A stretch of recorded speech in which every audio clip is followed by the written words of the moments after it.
శ్రీశైల్ రెడ్డి గారికి, మాజీ library chairman Rajagoud అన్న గారికి, తాండూరు మండల అధ్యక్షుడు వీరేందర్ అన్న గారికి, బషీరాబాద్ మండల అధ్యక్షుడు నర్సిరెడ్డి గారికి, సీనియర్ నాయకులు రామలింగారెడ్డి గారిలో హైయెస్ట్ మెజారిటీతో గెలిచిన శరణు జినుమూర్తి నుంచి గెలిచిన శరణు గారికి, ఇక్కడ విచ్చేసిన పాత్రికేయ మిత్రులకు, ప్రింట్ మరియు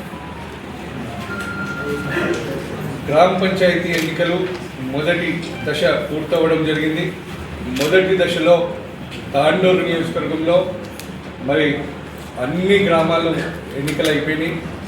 ఈ ఎన్నికలలో గెలుపొందిన సర్పంచ్లకు, ఉప సర్పంచ్లకు, వార్డు మెంబర్లకు ముందుగా శుభాకాంక్షలు తెలియజేస్తా ఉన్నాను.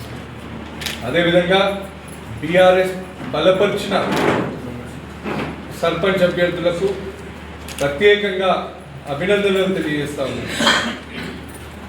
ఉప సర్పంచ్లకు, వార్డు మెంబర్లకు కూడా ప్రత్యేకంగా అభినందనలు తెలియజేస్తా ఉన్నాను. అయితే నేను గత 15 యాక్టివ్గా పాల్గొంచుకుంటా ఉన్నాను. మరి నేను చూడడము ఒక 4 సర్పంచ్ ఎన్నికలు చాలా యాక్టివ్గా నేను చూడటం జరిగింది. మా నాన్నమ్మ కూడా గతంలో ఇందర్చేడు మా స్వగ్రామం నుంచి సర్పంచ్గా ఉండేది. మరి గతంలో సర్పంచ్ ఎన్నికలను, ఈ సర్పంచ్ ఎన్నికలను చూస్తే వాతావరణం మొత్తం చేంజ్ అయిపోయింది. దౌర్జన్యాలు, ఈ కాంగ్రెస్ పార్టీ అరాచకాలు, దౌర్జన్యాలు, బెదిరింపులు, బ్లాక్మెయిలింగ్ రాజకీయాలు అసలు నేనైతే ఎన్నడూ కలలో కూడా ఊహించలే, ఎన్నడూ కూడా వినలేనండి. వార్డు మెంబర్లుగా పోటీ చేస్తున్న వాళ్ళని కూడా నువ్వు పోటీ చేయొద్దు అని చెప్పి బెదిరించడం అనేది చాలా చాలా హాస్యాస్పదమైన విషయం.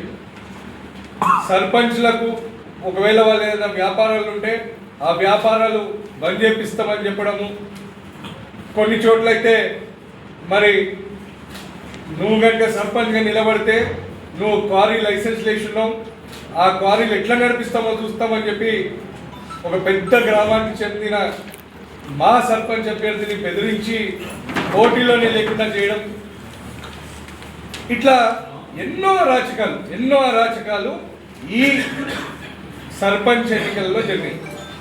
అయితే ఇది పార్టీల గుర్తుతో అయ్యే ఎన్నిక కూడా కాదు. ఇది ప్రజలు ఇండివిజువల్ సింబల్స్ పైన నడిచే ఎన్నికలు, పార్టీలకు అతీతంగా నడిచే ఎన్నికలు. అయినప్పటికీ పార్టీలు జనరల్గా బలపరుస్తూ ఉంటాయి సర్పంచ్ అభ్యర్థులను, అది ఆనవాయితీ.